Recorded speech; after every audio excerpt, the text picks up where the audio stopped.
listening to the John Barrett Leadership Podcast, where you'll hear great ideas, insight, and inspiration to level up your leadership ability. Hey everybody, it's John Barrett. Thank you for listening to the John Barrett Leadership Podcast. We're going to help level you up so you don't level out in your influence and your impact. I am committed to helping you grow as a leader. It's what I'm passionate about. And thank you so much for listening to this. Today, I want to talk about a topic that can literally revolutionize your whole capacity, your ability to have more margin in your life, and maybe even more important than that, even though that is super important, is that you are going to develop a team around you that is going to be incredible. High performers that are able to take on more, do more, and your success is going to rise. Their success is going to rise. Your organization's mission is going to accomplish everything that it needs to be because you are great at this. What we're going to talk about today is mastering the art of training others. How to master the art of training others. Your job as a leader, listen to me, this is very important. Your number one job as a leader is to develop other leaders. I want you to listen to that real carefully, right? Your number one job as a leader is to develop other leaders. It's to replace yourself. It is to work yourself out of a job. Now, I know that sounds so counterintuitive. You think, wait a minute, John, if I work myself out of a job, I don't have a job. If I develop other leaders and people that are really great, what am I going to be valuable for? Let me just tell you this right here. Do you know who the most valuable leaders are? The most valuable leaders to any organization is the ones who develop other leaders. That is invaluable. The people that get paid the most money are not the ones that are just great in the trenches at doing tasks. They're the ones that can help develop others to do it. There will never be a shortage for leaders in this world, ever. You will never, ever cap out your ability to grow financially, to grow in your influence, and to grow in more opportunity if you develop the art of training others. Because the more that you can develop other leaders, the more valuable you become because you're a multiplier. You're phenomenal. You don't just add to the mission of the organization. You don't just get things done. You multiply because leadership is multiplication. Leadership is multiplication. Managing is addition. Managing is just simply managing what is there, making sure everybody does their job, making sure everything happens and all that. You're just kind of a boss. You're a manager. It's not, anything that's forward moving. Leadership is very different. You're leading people somewhere. You're taking them to somewhere greater. You're not just managing what exists. You are leading to a better future, a better outcome. Leadership is all about developing others. It's all about replacing yourself and being able to become so valuable because you're so good at raising others up. And the more you raise others up to do, the more opportunity you have to go either develop other leaders or the more opportunity you have to devote to the things that matter most in your level and what you're doing. So listen, leadership is not about doing it all yourself. That is a fact. Leadership is about developing others to rise and to lead alongside of you. It's about recognizing the potential and the talent and helping them with giving them tools, time, training, trust, growth, all the things. But listen, you can't train others effectively if you don't learn to master the art of training others. That's a fact.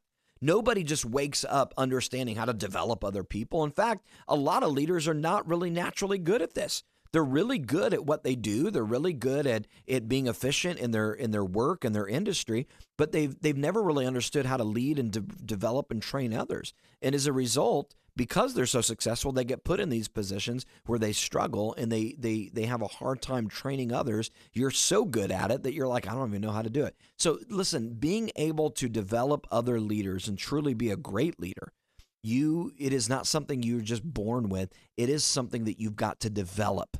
Nobody just, comes out of the womb with this. Nobody just gets handed a leadership position and all of a sudden, no, now you know how to train and develop others amazingly. No, of course not. In fact, I find this so interesting that in so many organizations, they promote people and they give them a leadership title, but they don't give them any training on how to be an effective leader, how to delegate, how to hold people accountable, how to train others, how to master the art of that. And it's so interesting to me. In fact, I guess it's job security for me because, they eventually have to call me in and say, John, we need a leadership coach. this person's really struggling. I mean, they're really great at what they do. They're a hard worker. They're phenomenal and proficient in their skill, but they're trying to lead a team and they're really struggling now. And we're having some issues. They're starting to rise to the surface. Can you help us?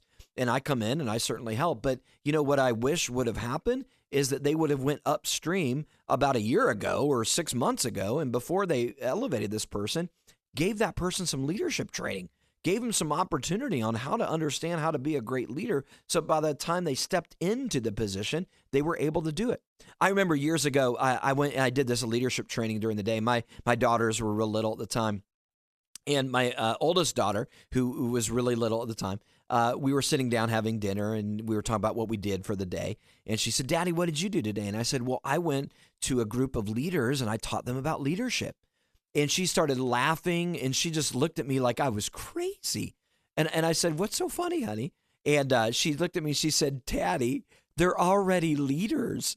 Why did you go teach them how to do leadership? They're already leaders, And she just thought that was so funny. And I remember, we kind of laughed about it, but I thought, boy, that's so true, isn't it? We think so many times that once you become a leader, you just got it all figured out, right? You've arrived. You know how to do all this. Well, of course you don't. Just because you got a leadership role or position does not mean that all of a sudden you magically woke up with all these leadership skills on how to work with other people, how to give feedback, how to train, how to develop, how to delegate, how to let go, and all those kind of things. No. This is something you got to be trained in. So what I want to help you today is master the art of this, because if you can get really good at knowing how to train others and how to do this, you are going to become invaluable. You are not only going to level up your leadership and your capacity and be able to have more margin in your life, but you are going to raise up an effective team around you. So let me ask you a straight up question right here. What are you doing to develop yourself as a developer of others? Now think about that. What are you doing to develop yourself to be a developer of others? If you're going to master the art of training others, here's what you got to understand. Number one is train yourself first. You will never be a great developer of others unless you train yourself and develop yourself to do that. If you don't have a growth plan, if you're not spending time learning on how to develop others, how in the world do you ever think you're going to be great at developing others? It doesn't even make sense.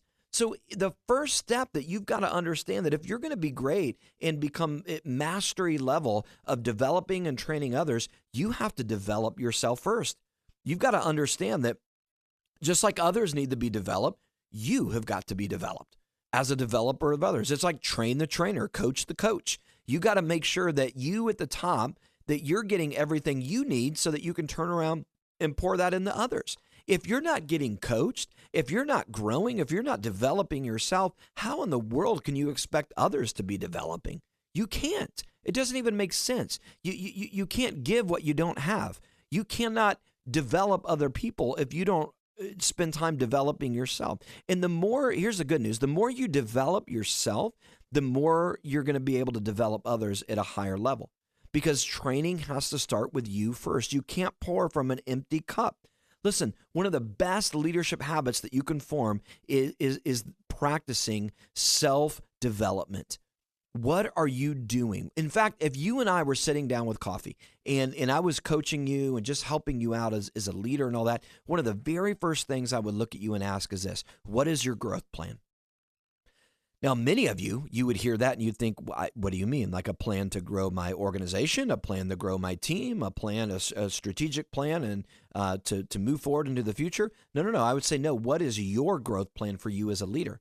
What are you doing to develop yourself and grow yourself as a leader? Tell me what it is right now.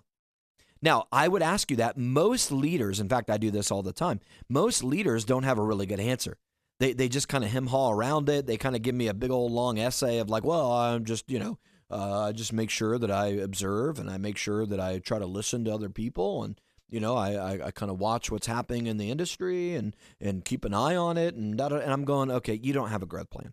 You're giving me a whole lot of things that you do organically. I got that, but you don't have a growth plan. All right, it'd be like me sitting down with someone and saying, "Hey, do you want to be really healthy?" And them say, "Yeah, I want to be phenomenal. I want to be the best health I can be." And I say, "Okay, well, what's your plan to be healthy? What's your workout plan?" And they looked at me and they said, "Well, I make sure I eat every day, and I kind of walk to my car every now and then. I make sure that I park a little bit further away so I can get a little more walking time. And, all these kind of basic answers. And you would look at them and say, well, no, that's not what I'm talking about. I'm talking about what do you do intentionally every day to make sure that you are not just sustaining yourself, but you are growing to your maximum potential. You need a growth plan. You would need to go to the gym, get a workout regimen, and, make sure that you're doing all the right things. Your mental growth and your leadership growth is all operates from the same principles. It all operates from the same place. What is your growth plan? Just like your body needs a growth plan to be at optimal performance and optimal health, you need a growth plan for your leadership. So what are you doing? What books are you reading? What podcasts are you listening to? Now, congrats, you're listening to this, so I'm very proud of you. But if I sat down with you and said, what's your growth plan? You should be able to have an answer in about 5 seconds and tell me exactly what you're doing. Oh, I read 2 books a month. I'm part of this mentor group here that I attend once a month. And I make sure that I go and I watch several videos throughout the week on leadership nuggets that kind of come my way through these authors or these speakers. Now, I'm just giving you something off the top of my head. Now, here's the good news. If you want a growth plan, I did a whole podcast on this. Episode 2 is my second thing that I ever did on this, 60 some episodes ago. Episode 2 is all about how to develop a leadership growth plan. I literally lay out my system. I lay out a system that anybody can kind of take and work through, and it's principle driven. It's not, just specific to me, even though I give you mine. I use it as just an example, but I actually walk you through all the necessary ingredients to have a growth plan.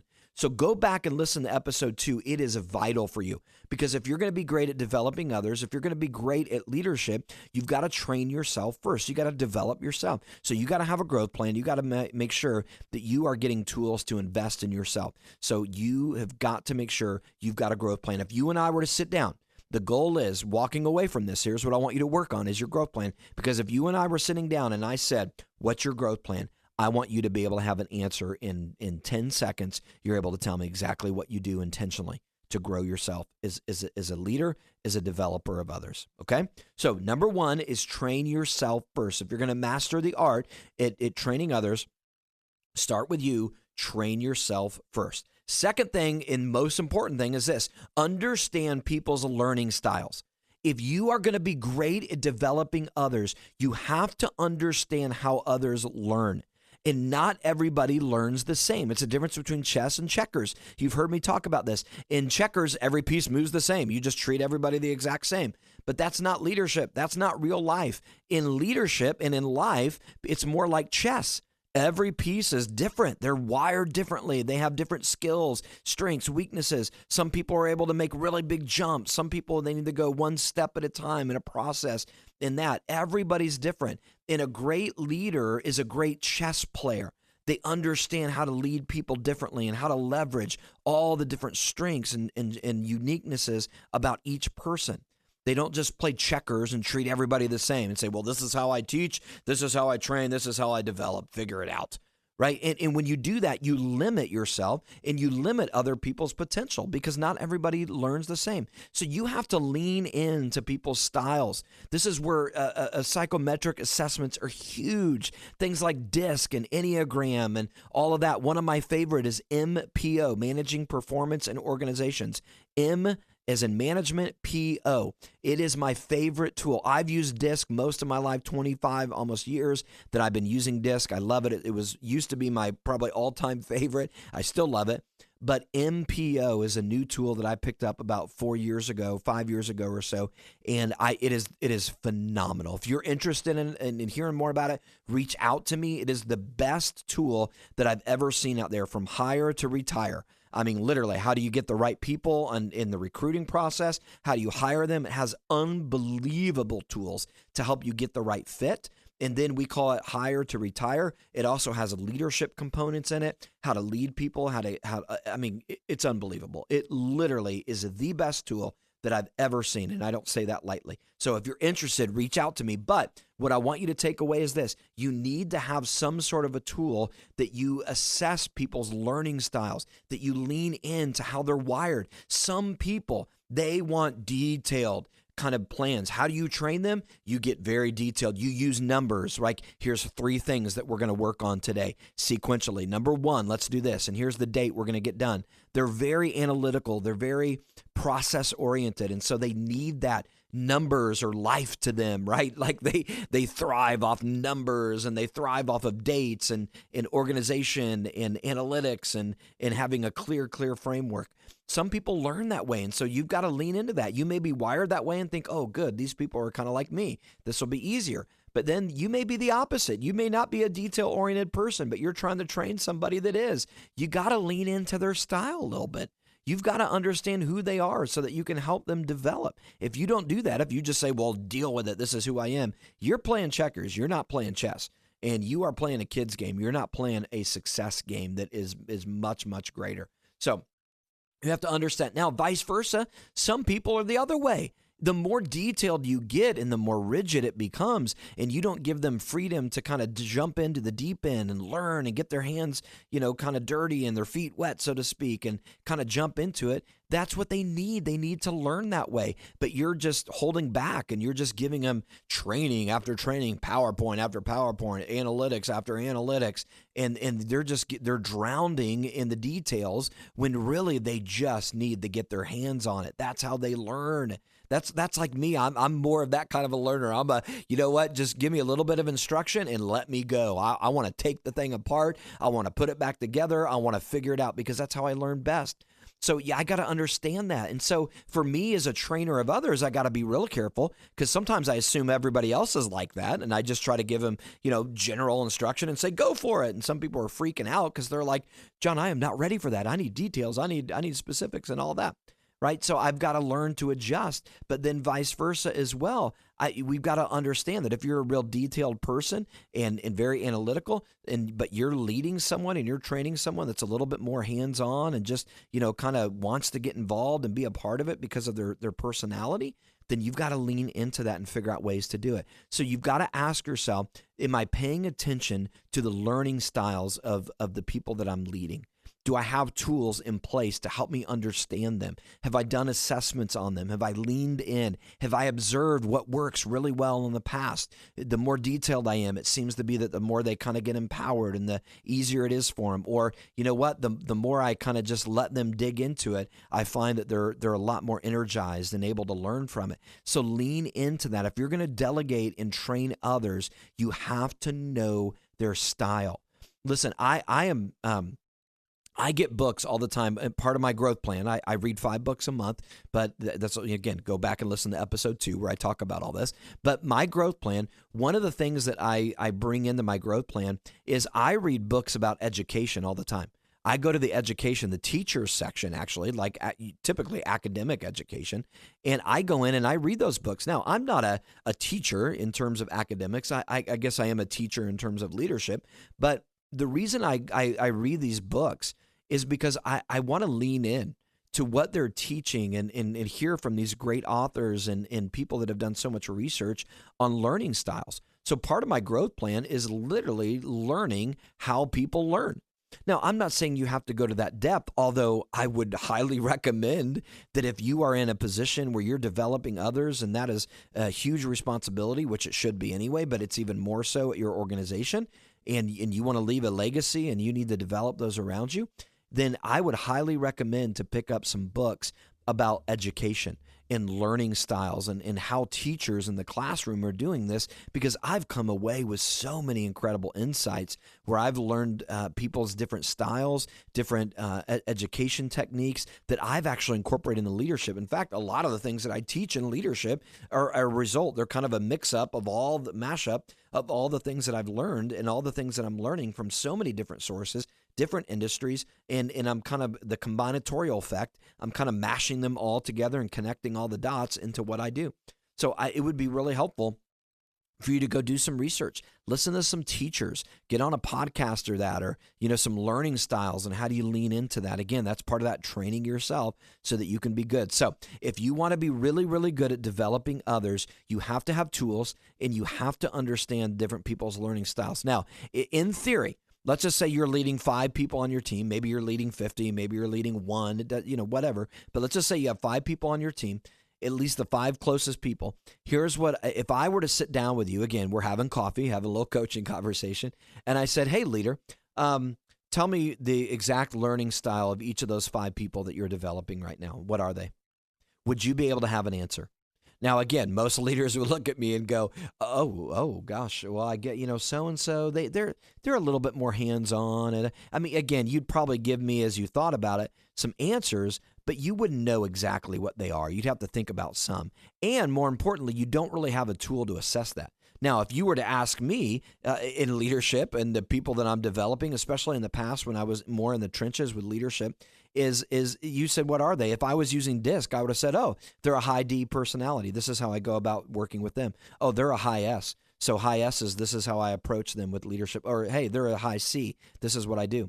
Or an MPO, a lot of times we'll use that. Oh, this is a pioneer. This is how I deal with them. So again, all these great assessments, this is what I love about them, is they give you a framework. They actually give you a starting point to really clearly identify and encode what it is that you're working with so you can lean into it. You need to know that about your people. If you don't have that, I'm telling you, reach out to me. I'll point you in the right direction. I'll help you get started, whether it's with DISC, MPO, whatever it may be. You just come to me and shoot me a message, shoot me an email. I'm not untouchable, guys, okay? I mean, I'm, maybe one day I'll be untouchable, right? Hopefully not, actually, but I'm not untouchable. I'm a human just like you. Reach out to me. Just shoot me an email and ask me a question about learning styles and some of these assessments. And if you want to hear about some more, or maybe you want to get some DISC assessments or MPO assessments, reach out to me and I'll get you pointed in the right direction. We'll get you set up so that we can do it, because I'm passionate about helping you understand all the different learning styles, okay? So reach out. Great leaders, they pay attention. They know their people, how they learn best. So listen, adapt to their style. You've got to make sure that you flex to make sure what works for them. Now, the third thing I want you to think about. So number one was to train yourself first. Number two, understand people's learning styles if you're going to master the art of training others. Number three is this: get feedback. If you're going to be great at training others, you have to get feedback on how you're doing. Now, I know this sounds so simple, but listen, just simply asking the person that you're training, hey, how am I doing training you? What do you need more from me? What do you need less from me? I call it the more and less questions, the two bookend questions. What do you need more from me? What do you need less from me? Just ask the trainee what they need from you. Don't ever assume. Too many times we assume that we're doing great. We think, oh, I think I'm doing really good at training them, and they seem to be moving along quite well. Well, great. I mean, who's rating you? Yourself? I mean, yeah, you're going to give yourself a 10 out of 10 probably. Or you're going to underestimate yourself, and you're going to think, I think I'm doing terrible. I think I'm a 2 out of 10. I'm not giving them what they need. But how do you know unless you get feedback? Listen, you cannot be your best without feedback. Feedback is essential to reach your potential. If you're going to master the art of training others, you got to have a feedback mechanism that helps you understand, because you may be overestimating yourself, thinking you're doing really, really great, when in reality, they're not getting what they need. Or you may underestimate yourself and think, I'm not giving them everything. I know I could give more. But then you talk with them and they think, this is phenomenal what you're doing. It's so helpful. So you've got to just simply, here's how it works. It's so simple. It's so simple. You just sit down with them and say, hey, so-and-so, give me some feedback. How is the training going? What do you need more from me? What do you need less from me? How is it working? Help me understand where I can adjust, where I can give you more, or where are some areas that I can give you a little bit less and give you more opportunity to grow. I mean, just have that open conversation. And if you've got a good relationship with them, you're going to get some unbelievably valuable feedback that's going to help you adjust. It may just confirm what you already know, but at least now you can kind of check that off and say, great, we're exactly where I thought. I assessed it right. Or you're going to, and more often than not, you're going to find that, oh, okay, gosh, I overestimated, or I underestimated this. Wow, this was really helpful. So sit down and just get feedback on how you're doing as a trainer. You've got to make sure that you do that. I'm telling you, it is so simple, but it's one of the most powerful things that you can do as a leader. And you need to do this all the time, even just with your everyday feedback that you're giving. I tell leaders all the time, and I teach them, you got to get feedback on how you're giving feedback, right? The whole point of being a leader is to give feedback to help people grow, supportive feedback to help them improve their performance. But how do you know if you're giving really good feedback unless you get feedback on how you're giving feedback? If you don't do that, then you're never going to get to where you need to be. So you need to go around and listen. This isn't a one-time conversation. This isn't just once saying, hey, how am I doing as a leader or whatever. And don't make it vague. Be very specific. Hey, on the tactical kickoffs that we're having for our meetings and that on Monday mornings at our staff meeting, hey, I want you to give me feedback. What's working? What can I do a little bit better? Where could I improve as a leader? What do you need from me? Hey, when we sit down for our training sessions once a week for an hour and we're going through all the things that we need to get done for the project, hey, what would be more helpful? Tell me how that's going. Where can we can lean in a little bit more? Where do we need to adjust or maybe move on from? So just sit down, and I'm telling you, probably every few weeks to every month or month and a half, you need to be sitting down and getting feedback on how you're doing, giving feedback. You need to get feedback on how you're doing training. The more you can do that, the more you can calibrate and you can stay in the zone of training rather than drift off into assumptions. And too many leaders have drifted off. And a lot of people, they just don't know how to give you feedback. But if you'll just make a safe environment where you can actually say, I want it, don't wait for them to come and give it to you. I mean, gosh, I see so many leaders that they're just waiting for the person that they're training or delegating to or developing. They're waiting for them just to come and give feedback. And they think, well, I guess no feedback is good. Well, no, your team may be intimidated. They may be a little bit like, feel vulnerable to give you that feedback. So you have to create a safe space and you have to go and solicit that. You've got to pursue it. And you've got to sit down and say, listen, it would be so helpful. I'm telling you, just be honest with me, be open with me. So make it easy for them to respond to you and give you feedback. Don't make it hard. Don't wait for them, number one. Number two is don't ask vague questions. How am I doing in training you? Right? That's way too vague. Again, that's why I like the bookend questions, the more and less questions. What do you need more from me? What do you need less of me right now? Right? Get specific. Hey, when we sit down for our weekly check-ins, where could we adjust that? What are some things over the next few weeks that we could lean into that would be more helpful in our training and our development? Hey, where do you need more of my time to sit down with you and help develop and kind of get all these thoughts into you? Hey, where do we need to go from here? Get them to be part of the process. Never rate yourself, never assume, never kind of sit down and just kind of score yourself in a vacuum. Get feedback on how you're doing. Listen, I'm telling you, the more you do this, okay, the more you work on training yourself, the more you work on leaning into people's style, and the more you just simply get feedback on how you're doing as a trainer with the person that you're training, you are going to master this. Are there other things you could do? Sure. We don't probably have time to do it, but I'm telling you, those three things right there, they're simple, but simple is not always easy. If you will have a growth plan and make sure that you're developing yourself so that you're a great developer of others, if you have tools and systems and assessments to help you understand different people's learning styles and lean and adjust and adapt to those and leverage those, and then you simply get a consistent feedback on how you're doing with training. You do those three things. I am telling you, you are going to take your leadership to the next level. And just like I started off saying, those that can develop others and develop other leaders are invaluable. You will never have a shortage of opportunities. You will never, ever have, job risk. You will always have job security because you are invaluable that you can come in and you can train others. And that is the job of a leader, is to develop other leaders, to work yourself out of a job, to be so invaluable because you're great at pulling out the potential in others. The only way that you do that is if you master the art of being a great trainer. So do what you need to do to work on this. Do what you need to do. Listen, I want to leave you with a few challenges. I know I said it, but I don't want you to forget. Get a growth plan. If you and I were to sit down, I said, what's your growth plan? You need to have an answer. Reach out to me. Talk to me about that. If you got questions, go back to episode 2, and that's a whole podcast on how to do that. Get assessments. Reach out to me if it's MPO, DISC, whatever it is. Reach out to me. Let me know. I can point you in the right direction to get those assessments for you and your team.